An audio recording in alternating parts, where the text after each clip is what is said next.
Nora Callahan had learned that a diner at midnight tells you everything about a town, and that night in Millbrook, Vermont, it was telling her that winter had finally arrived for good.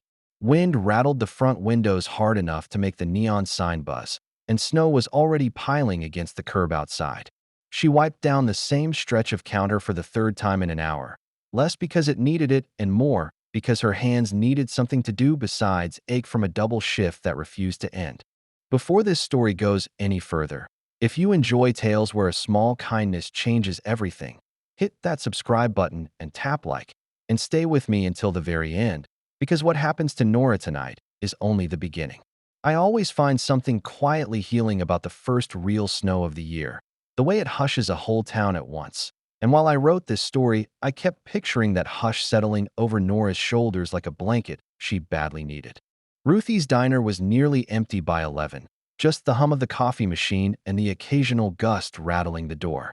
Nora had been on her feet since 6 that morning, and her mind was already halfway home, running through the math of her mother's medication and the rent that was due in 4 days. She was 26 years old, with reddish-brown hair always pulled back in a hasty knot and the kind of tired, warm eyes that made strangers trust her instantly. And some nights, she felt twice her age, worn thin by a life that never seemed to loosen its grip.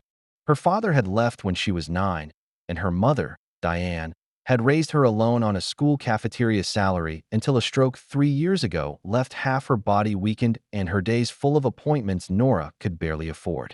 Nora had given up a scholarship to study nursing to pick up shifts instead, telling herself it was temporary, the way people tell themselves a lot of things when the alternative is too frightening to look at directly. Tonight, like most nights, she was simply trying to make it to closing without breaking down. The diner belonged to a stout, silver-haired woman named Ruthie Barnes, who had hired Nora straight out of high school and treated her ever since like the daughter she'd never had. Ruthie was in the back office that night, fussing over the week's receipts and grumbling about the price of eggs, but she trusted Nora enough to leave the front of house entirely in her hands, something she rarely did for anyone else on staff. It was a small trust, but it mattered to Nora more than Ruthie probably realized. Her coworker Priya was wiping down the register a few feet away, humming along to the radio, and glanced over with the kind of familiarity that only comes from years of working the same exhausting shifts side by side. "You look dead on your feet. Nora, go take 5, Priya said, waving a rag toward the back room. Nora managed a tired smile and shook her head. 5 more customers, and I'll actually sit down, she promised, though both of them knew that promise rarely held. Some nights, walking the 4 blocks home in weather like this, Nora let herself remember the version of her life she used to imagine as a teenager, the one where she wore scrubs instead of an apron and worked nights in a hospital instead of a diner, where the letters after her name meant something on paper besides another bill she couldn't pay. She had folded that dream up small enough to fit in a drawer years ago, and most days she managed not to open it at all. That was when she noticed him, an old man sitting alone in the corner booth, one she was certain hadn't been occupied when she'd checked the room minutes before. He wore a dark wool coat dusted with melting snow, his silver hair damp against his forehead, and he was silent in a way that felt heavier than silence usually did, his shoulders curled inward, his hands trembling faintly around a menu he wasn't reading. Something about him made Nora's chest tighten before she even understood why. She approached slowly, the way you might approach something fragile. Up close, she could see his eyes were red-rimmed, and a single tear had slipped down the deep creases of his cheek before he caught it with the back of his hand. "Can I get you something, sir?" she asked gently, and her own voice surprised her with how soft it came out. The old man lifted his gaze as if it cost him effort, his eyes a pale, watery blue that seemed to belong to someone who had cried more in the last week than in the previous decade combined. "Just coffee," he murmured, barely above a whisper, and there was a rawness in those 2 words that told her this wasn't an ordinary night for him either. Nora hesitated, wanting to ask if he needed anything else, a sandwich, a blanket, someone to sit with him for a minute, but she only nodded and turned toward the kitchen, glancing back once to see him staring blankly at the frost gathering on the window glass. As she poured the coffee, she found herself saying a quiet prayer under her breath, the kind she'd learned from her grandmother years ago. "Whoever this is, whatever he's carrying, please give him some peace tonight," she whispered, feeling a little foolish even as she meant every word of it. When she set the cup in front of him, their eyes met for a long moment, and she saw an entire lifetime of grief stacked up behind his stare, the kind that made her own tired shoulders feel briefly, strangely light by comparison. He drank slowly, methodically, as though the warmth of the cup was the only thing anchoring him to the room. His fingers wrapped tight around the ceramic like it was the last warm thing left in the world. When he finally stood to leave, he reached for his wallet with stiff fingers, but Nora waved him off before he could open it. "It's on me tonight," she said, smiling despite her exhaustion. "I hope tomorrow is a little kinder to you." The old man froze, studying her face as though she'd said something impossible. He opened his mouth, closed it again, and then simply nodded, a small, wordless bow of the head, before shuffling out into the snow that had begun falling harder outside the window. Nora watched him go, his figure swallowed by the white curtain of the storm until only his dark silhouette remained beneath the street lamp, and something about the sight lodged itself in her chest and refused to leave. By the time she got home that night, her boots soaked through and her fingers numb, she found her mother already asleep in the recliner with the television murmuring low. The bills were stacked on the side table exactly where she'd left them that morning, untouched, unpaid, patient in the way that debts always were. Nora sank onto the couch and let her eyes close, replaying the old man's face over and over, unable to shake the feeling that something about that encounter had mattered more than a simple act of service. "Everything is on my shoulders," she thought. "The rent, the medicine, Mom, all of it, and it never seems to be enough no matter how many shifts I take." But beneath the exhaustion, there was something else too, a small warm ember she couldn't quite name. Maybe a cup of coffee and a kind word don't fix anything in the world, she told herself as she drifted toward sleep, but maybe, just once, they mattered to somebody, and that would have to be enough for tonight. The next morning arrived gray and ordinary, snow still falling in lazy spirals past the diner's windows, and Nora moved through her shift on autopilot, refilling cups and wiping tables with the same tired rhythm as always, the old man's face still surfacing in her thoughts every so often between orders. She was still turning it over, wondering if he'd made it home safely through the storm, when the bell above the door jingled at 10:30, and a man in an unmistakably expensive charcoal coat stepped inside, stamping snow from polished shoes that had no business in a place like Ruthie's. He was younger than she expected, maybe 31 or 32, tall and broad-shouldered, with dark hair damp from the weather and sharp, attentive brown eyes that swept the room with a kind of quiet purpose before landing on her name tag. "Nora Callahan," he said, and something about the careful way he said her full name made her stomach drop. "My name is Jack Sorensen. I wonder if I might have a few minutes of your time." Nora's mind raced through every possibility at once, none of them good. "Is this about last night?" she asked carefully, setting down the coffee pot she'd been holding, her knuckles whitening slightly around the handle. "Did something happen to that man I served?" Jack's expression softened immediately, and he shook his head. "Nothing bad," he assured her, gesturing toward an empty booth near the frosted window. "Quite the opposite, actually. Could we sit?" She untied her apron with hands that weren't quite steady and slid into the booth across from him, and Jack set a slim leather folder on the table between them like it was something delicate.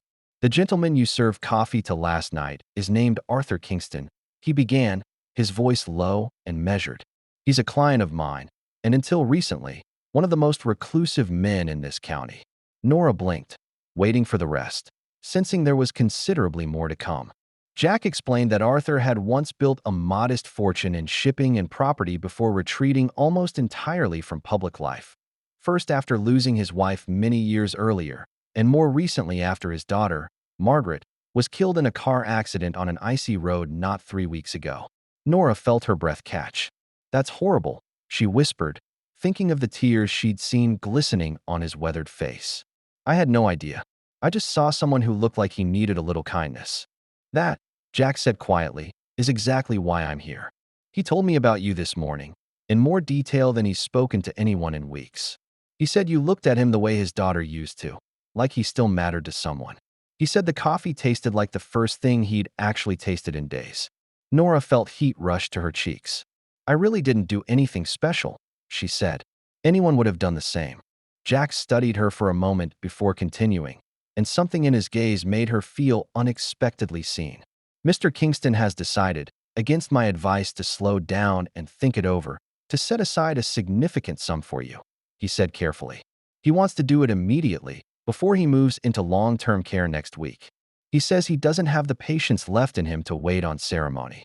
Nora's ears rang faintly as though the whole diner had gone quiet around her. I'm sorry, she said. I don't think I heard that right.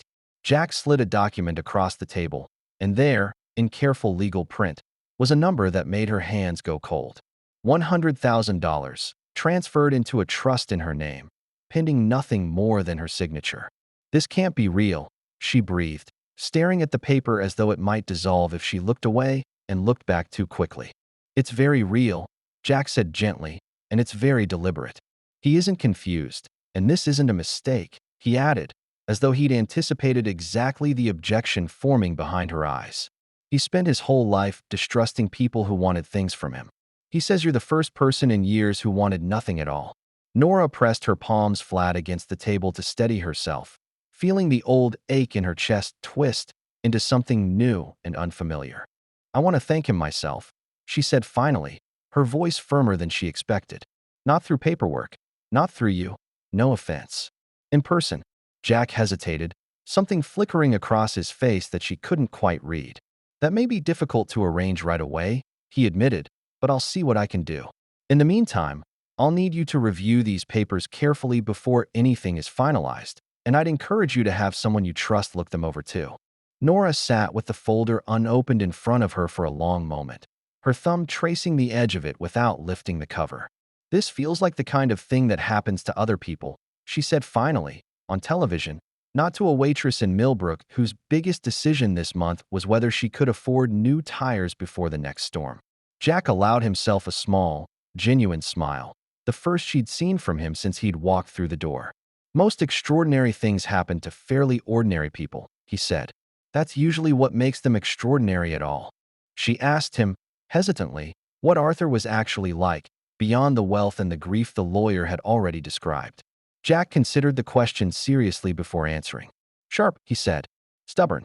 The kind of man who reads 3 newspapers a day and remembers every name he's ever been introduced to, or he used to be, before Margaret died. Since the accident, most days he barely speaks at all, so whatever happened between the two of you at that diner, it mattered. It genuinely mattered.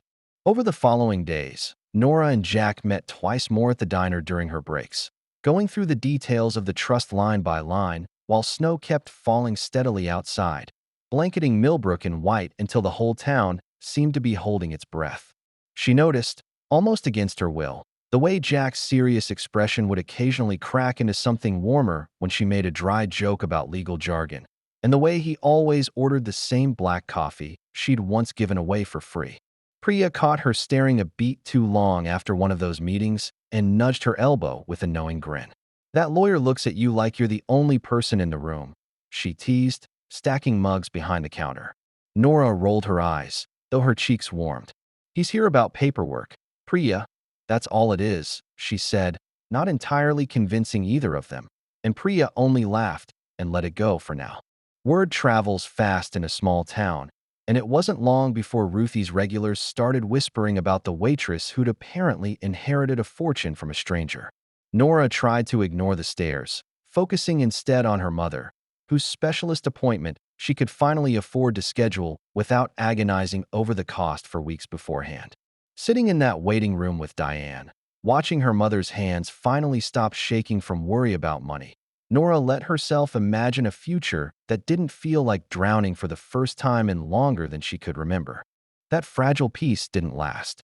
On a bitter Thursday morning, with fresh snow still falling outside the frosted windows, a man in a sharp gray overcoat strode into the diner and demanded, loudly enough for the whole room to hear, to know which one of them was Nora Callahan.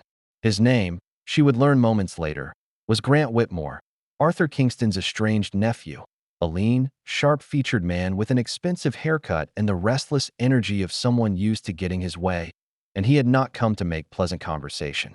You're the girl who's been manipulating my uncle, he said, jabbing a finger toward her before she'd even set down her tray, and I intend to make sure every dollar of that so-called gift gets frozen until a judge decides whether he was even in his right mind to give it." The diner went silent around them, forks pausing halfway to mouths, and Nora felt her face burn with a mixture of humiliation and fury she rarely allowed herself to feel in public. "I never asked him for anything," she said, her voice shaking but refusing to break. "I gave him a cup of coffee because he looked like he was suffering. That's all this ever was." Grant sneered, unmoved, stepping closer until Priya moved instinctively to stand beside her friend. "That's a very convenient story for a woman who just happened to be working the night my uncle wandered in half out of his mind with grief," he shot back. "And people don't hand over six figures to strangers unless somebody's working an angle." It was Jack, arriving early for their scheduled meeting, who stepped between them, his usually calm demeanor sharpened into something harder than Nora had seen from him before. "Arthur Kingston passed a full competency evaluation 2 days ago, on my recommendation, precisely because I anticipated this exact accusation," he said evenly, holding Grant's stare without blinking. "You're welcome to challenge the trust in court, Grant, but you'll be doing it against documented medical evidence and his own recorded testimony." Grant's jaw tightened, his eyes flicking between Jack and Nora as though recalculating something. But he said nothing more before turning on his heel and storming back out into the snow, the bell above the door jangling violently in his wake. Priya, watching him go through the frosted glass, muttered under her breath that some people only came around family when there was money involved, and Nora found she couldn't disagree, though it did nothing to steady the pounding in her chest. She would learn later, from Jack, that Grant had been quietly asking Arthur for loans for the better part of a decade, always with a new business plan that never quite materialized, and that Arthur had stopped answering his calls entirely in the 2 years before Margaret's death.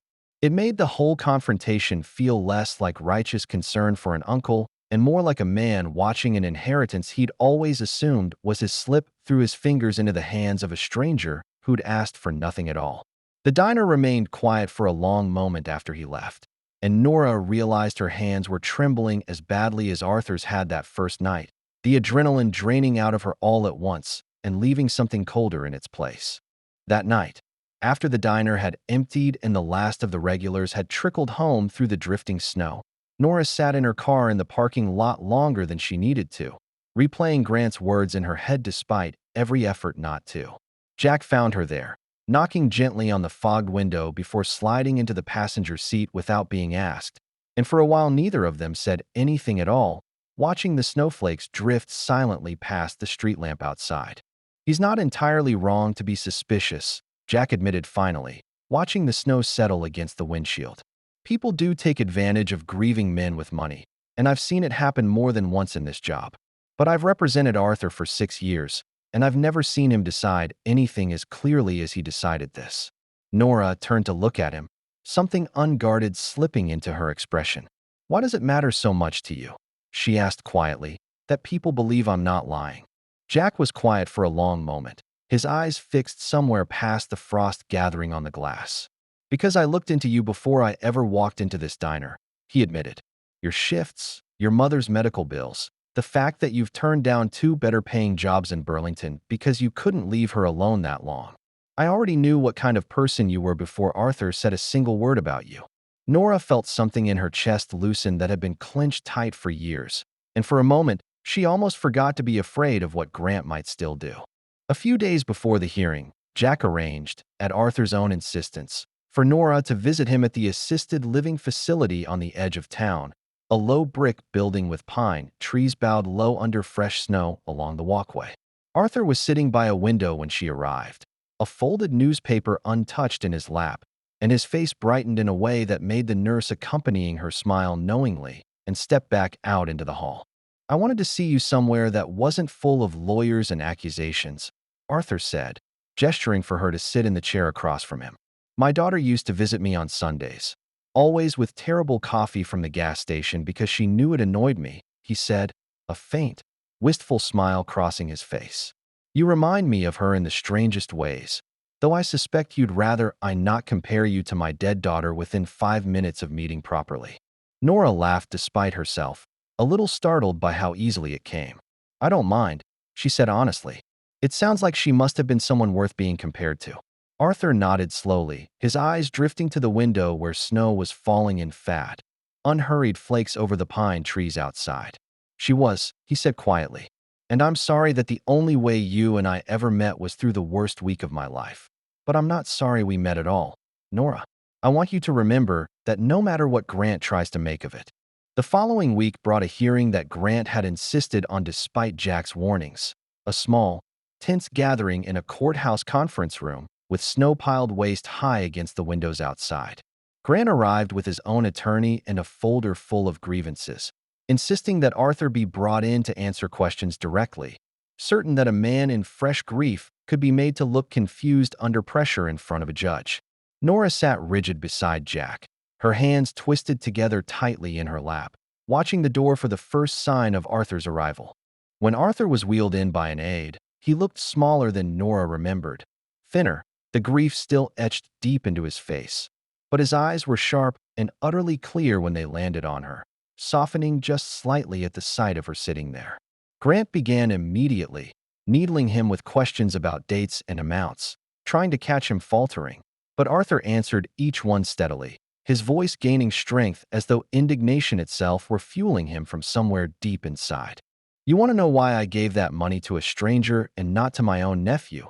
Arthur said finally, cutting Grant off mid-sentence, his tone suddenly sharp as broken ice. Because in 30 years you've called me exactly 4 times, and 3 of those calls were about money you needed. That girl gave me a cup of coffee and a kind word the same week I buried my daughter, and she never once asked me for anything at all. That is the difference, and no lawyer in this room can argue it away from me.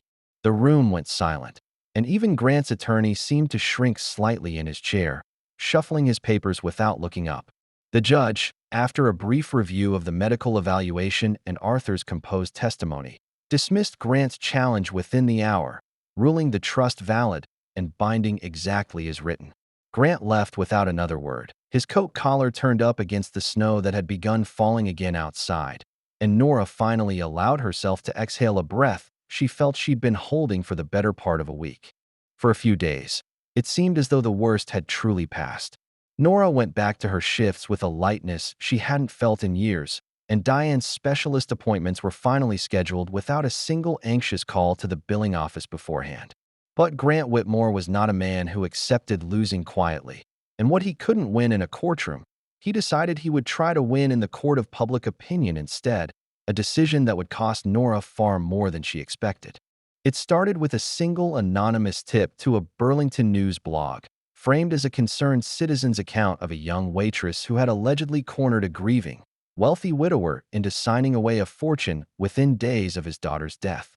By the following morning, the story had been picked up by a local television affiliate, complete with a grainy photo of Nora leaving the courthouse and a headline that asked, in bold red letters, whether Millbrook had a gold digger problem. Nora's phone would not stop buzzing. Ruthie called her into the back office before her shift even started, her usually warm face pinched with worry as she set a laptop on the desk between them. I've had 3 regulars cancel their standing orders this morning, Nora, and 2 more asking if it's true you took advantage of a sick old man, Ruthie said gently, though the strain in her voice was unmistakable. I don't believe a word of it, but I need you to know what we're dealing with, because it's already affecting the diner too. Nora felt the floor tilt beneath her. First, Grant tried to take the money away in court, and now that he's lost, he's trying to take my name away instead, she said, her voice cracking with a fresh, colder kind of fear than the courtroom had given her, because a lie loud enough could follow her for the rest of her life regardless of what any judge had ruled. Ruthie reached across the desk and squeezed her hand. Whatever happens, you have a job here as long as I'm running this place, she said firmly, and I mean that. I've watched you carry this whole family on your back since you were 19 years old, Nora, and I am not about to let some stranger's nephew and a lazy blogger decide who you are to the people who actually know you. Nora managed a small, grateful smile despite the tightness in her chest, though she couldn't quite shake the fear settling cold in her stomach, colder even than the snow piling up outside the diner's windows. It's not really you or the regulars I'm worried about, she admitted quietly. It's everyone who's never met me at all, who's only ever going to know my name from a headline that isn't true, and there's nothing I can do to reach all of them and explain. Midway through her shift that same day, An unfamiliar customer, an older man Nora had never served before, slapped a newspaper printout on the counter in front of her and asked, loudly enough for the whole diner to hear, whether she felt any shame at all taking advantage of a man in mourning. Nora felt her hands go cold around the coffee pot she was holding, the old shame from her days serving Arthur's judgmental first accuser rising up all over again, sharper this time because a stranger's contempt cut differently than families. Priya was at her side before Nora could even find words, planting herself between the customer and the counter with her arms crossed. "You can finish your meal in silence, or you can leave right now," she said flatly, "but you will not speak to her like that in this diner." The man muttered something under his breath, but folded the printout back into his coat and left without paying for his coffee. And Nora found she was shaking too hard to thank her friend properly until nearly 10 minutes later. Jack arrived within the hour, his jaw tight with barely contained anger as he scrolled through the article on his phone. "This has Grant's fingerprints all over it," he said, "though proving it will take time we don't necessarily have before the damage spreads further." And time was exactly what Nora felt she was running out of, watching customers she'd served for years suddenly avoid meeting her eyes across the counter.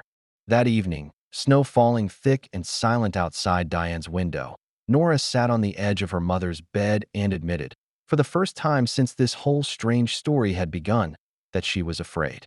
"What if people never stop believing the worst version of me?" she whispered. "And what if this follows me and Mom for years no matter what actually happened that night?" Diane, still weak from her stroke, but sharper than ever in moments like this, took her daughter's hand in both of hers. "Baby, the people worth keeping in your life are the ones who already know your heart," Diane said softly, her words slower than they used to be, but no less certain. "Ruthie knows it. That lawyer knows it, or he wouldn't be pacing our porch right now instead of going home. And that old man knows it best of anyone, because he was there in the moment nobody else was watching. Let the rest of the noise be noise, sweetheart. It always is, eventually." The next morning, without telling Jack or Nora his plan in advance, Arthur Kingston asked his caretaker to drive him directly to the local television station that had run the story, arriving in his wheelchair with a folder of his own clutched against his chest. He requested, calmly but immovably, to speak on camera himself, and once the station realized who he actually was, they scrambled to accommodate him within the hour. "I have buried a wife and a daughter in this town," Arthur said into the camera, his voice steady despite the visible effort it cost him. "And I have more money than I know what to do with and fewer people who ever wanted anything from me besides that money. A young woman gave me coffee and kindness on the worst night of my life and never once asked my name or my net worth. If anyone in this town has a problem with what I chose to do with what's mine, they can bring that problem to me directly, and I will be waiting." The clip aired that same evening, and within a day the story had flipped entirely, sympathetic comments flooding in from people who recognized something honest in the old man's tired, unguarded face. Ruthie's regulars trickled back one by one, some of them sheepish, a few even leaving extra tips folded into Nora's apron pocket by way of unspoken apology. Grant, for his part, disappeared from Millbrook entirely, and nobody in town seemed particularly sorry to see him go. Snow kept falling steadily through the rest of that winter, blanketing Millbrook in the kind of quiet that used to feel lonely to Nora, but now felt strangely like peace settling over the whole town at once. Her mother's treatment plan held steady once the funds cleared and the noise died down. And for the first time in years, Nora watched color return to Diane's cheeks, her laugh coming easier, her worry lines softening at the edges the way frost slowly recedes from a window under morning sun.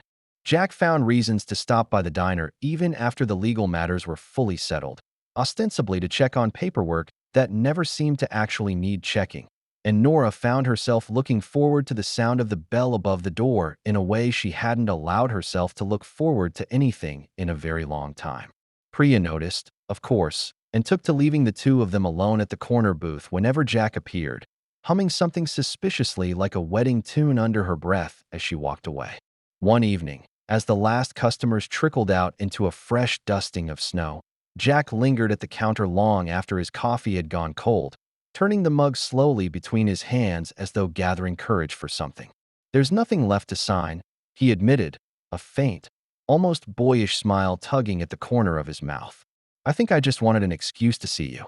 Nora felt her heart do something complicated and warm all at once. And for a moment she hesitated, old habits of self-protection rising up out of years of exhaustion and disappointment. "I don't know how to do this," she admitted quietly, wiping down a counter that didn't need it, the way she always did when she needed her hands busy. "Every time something good has happened to me, there's been a catch somewhere underneath it, a bill I didn't see coming, a door closing right after another one opened, a story twisted into something ugly on the local news." Jack reached across the counter, not quite touching her hand, giving her the space to close the distance herself if she wanted to. "There doesn't have to be one this time," he said simply. "Sometimes a good thing is just a good thing, Nora, and I'm not going anywhere whether you decide to reach for this or not." She looked at him for a long moment, weighing years of caution against the quiet steadiness she'd come to recognize in him over these past weeks. And then, slowly, she let her fingers rest against his on the cool counter, and neither of them moved to pull away. Outside, the snow was falling in slow, deliberate flakes under the streetlights. The whole town hushed and glowing faintly white, and Nora found herself thinking that maybe some kinds of cold could feel like relief rather than threat, the way freshly fallen snow settles gently over hard, cracked ground and makes it soft again after a long, hard freeze. For the first time in years, she let herself believe that something good could simply stay good. Arthur visited the diner himself for the first time that spring, once the worst of winter's grip finally loosened into slush and early green. Walking in slowly on a cane, but with color in his face that hadn't been there the night Nora first served him. He took the same corner booth, ordered the same black coffee, and when Nora set the cup in front of him, she noticed his hand no longer trembled quite the way it once had, steadied now by something that looked almost like peace. He looked at her, and then at Jack standing close behind the counter with an ease that hadn't been there months earlier, and something like real happiness moved across his weathered features. "You two found each other because of an old man's grief," he said, chuckling softly for what Nora realized might have been the first time she'd ever heard him laugh out loud. "My daughter would have liked that. She always said good things happen to people who stop to notice each other, even on the coldest nights." Priya poked her head out from behind the counter just long enough to roll her eyes affectionately at the pair of them, muttering something about how she'd known this whole thing was headed toward a wedding since the second week Jack started showing up for paperwork that never needed checking. Ruthie, passing by with a tray of clean mugs, only laughed and told her to get back to work before the lunch rush hit. Nora reached over and squeezed his hand, the same hand that had trembled around a coffee cup on the coldest night of the year, and thought of how far all three of them had come since that first snowfall, through a courtroom battle and a cruel headline, and out the other side into something steadier than she'd ever dared to hope for. That winter had taken so much from Arthur, and yet it had somehow given Nora everything: a mother restored to health, a love she hadn't known to look for, and proof that a single small kindness could ripple outward further than she'd ever imagined on an ordinary, exhausting shift. She thought of the prayer she'd whispered over that first cup of coffee, "Please give him some peace tonight," and realized it had been answered in ways far larger than she could have possibly hoped for on that exhausted, snowy evening. Sometimes, she'd learned, the smallest kindness offered without expectation of anything in return finds its way back to you transformed, carried home on the same wind that brings the first snow of winter, however long and hard the road between might be. A year later, almost to the day, Nora stood behind the same counter at Ruthie's wearing a small ring she still wasn't entirely used to glancing down and finding on her hand, while outside the first snow of the season drifted lazily past the window in exactly the way it had the night this whole story began. She had finally enrolled in the nursing program she'd once folded away in a drawer, taking classes twice a week while Priya covered her shifts without ever once being asked twice. Diane sat in her usual booth these days instead of an armchair at home, strong enough now to insist on coming in for lunch and gossip with Ruthie whenever her schedule allowed.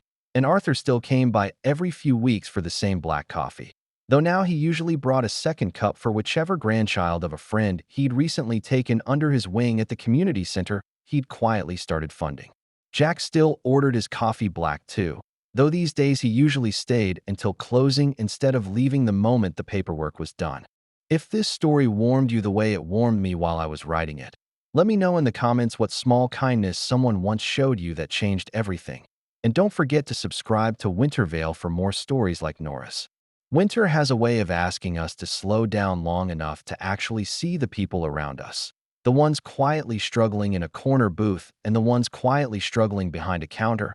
And this story will always remind me that the smallest gestures, offered honestly and without any hope of reward, tend to find their way back to us eventually, dressed in whatever season we happen to need them most.